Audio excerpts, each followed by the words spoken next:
njagala mu ngeri y'omwanguka mwanirize omukwanaganya wa DA ow'oku Ntikko Right Honorable Mathias Mpuuga Nsamba mu kidaala kino. Mwanirize abasomesa.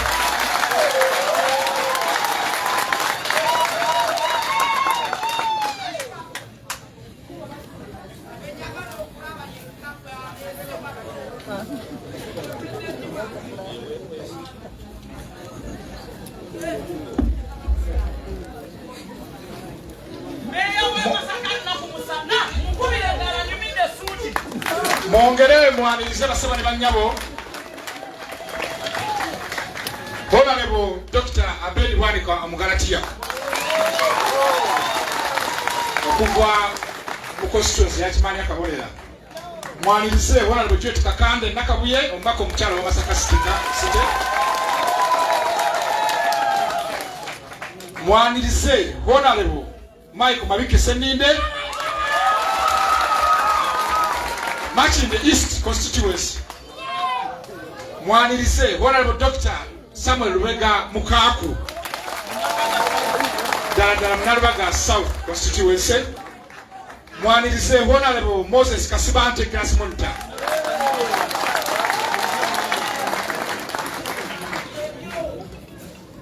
We want you to welcome warmly Honorable Amuriat from the Eastern Uganda. You are very much welcome, sir, and the delegation that you led to here. Members from the Eastern that were led by Honorable Amuriat, stand up for recognition. You are very much welcome. Twanirize mukadde waffe Musechi Wanuka okuva Ejjinja naye ate nga Munakalungu nzaalwa y'Ekalungu. Twanirize Council Grace Nakanwaki akulembera abakyala mu Democratic Alliance.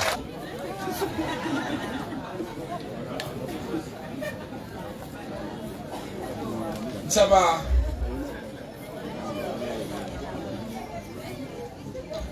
mukyala Alice jangu wano katono.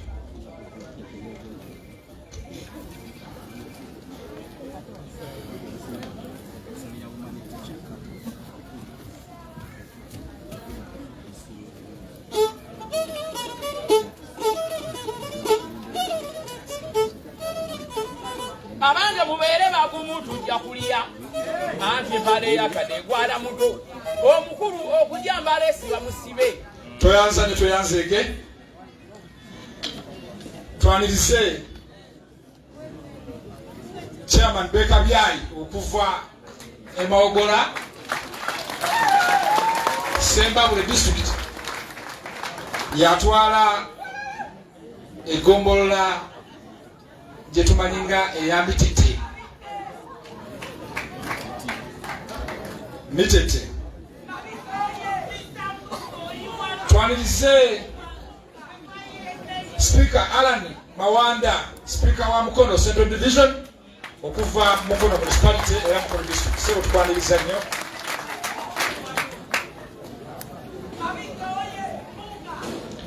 Njagala okwaniriza Honorable Councillor Sebalu Godfrey, Councillor LC5. Sebalu Godfrey.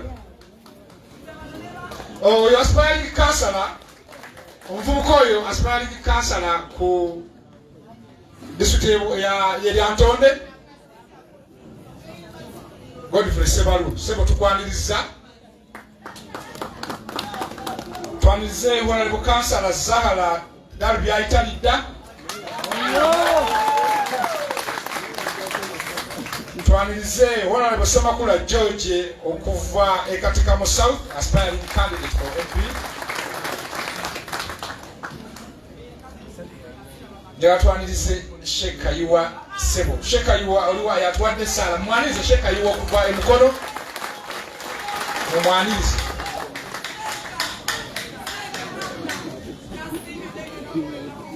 Tulina bakansalazi ab'enjawulo wano. Bakansalazi abavudde mu disitulikiti y'e Wakiso. Muyimirireko muyinza okubaba mutemwatudde eno naye nga tubalina bakansalazi okuva Wakiso district. Amanya gammwe tujja kugafuna mpolampola naye basomero nnyo twanirize bakansalazi abo. Tulina bakansalazi okuva mu Masaka City Council.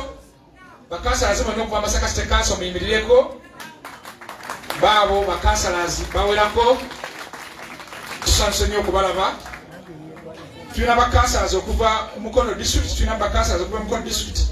Wabaawo wano muyimirireko ng'oggyeko Alan Mawanda Speaker. Kubanga ye kansala. Bwaba kansala omulala ayimirireko tumuorganize. Twanirize omwami Semyalo Ismail Mulambuzi sebo tusanse nnyo kulaba. Era mugere yenjawulo mwanirize meya wa Bukomansimbi Town Council omwami Sekikubo sebo tusanse kulaba. Twongere twanirize ssentebe w'eggombolola y'ekitanda mu Bukomansimbi District omwami Kamuli waliwa. Kamuli. Yes, we want to welcome you, sir. And please, Mr. Kamuli, take up a seat up there in the tent. Go to the high table, please. Remember, you are representing the Honorable Member of Parliament from Bukomansimbi District, Honorable Veronica Nanyondo. You are representing her. So you can sit.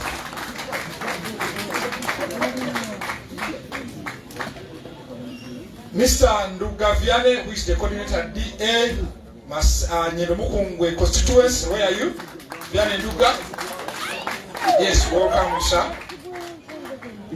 Other members that have not welcomed here, haven't recognized. Please, we shall be recognizing you as you go on with the program. But allow me to welcome you all that have turned up for this very, very historical event of the DA coordinators inaugural event. You are very much welcome, members from all over Uganda. Thank you. Let me hand over the microphone to Honorable Lubowa. Let us welcome Honorable Henry Lubowa, Nansana Municipality, aspiring candidate MP. So, take over.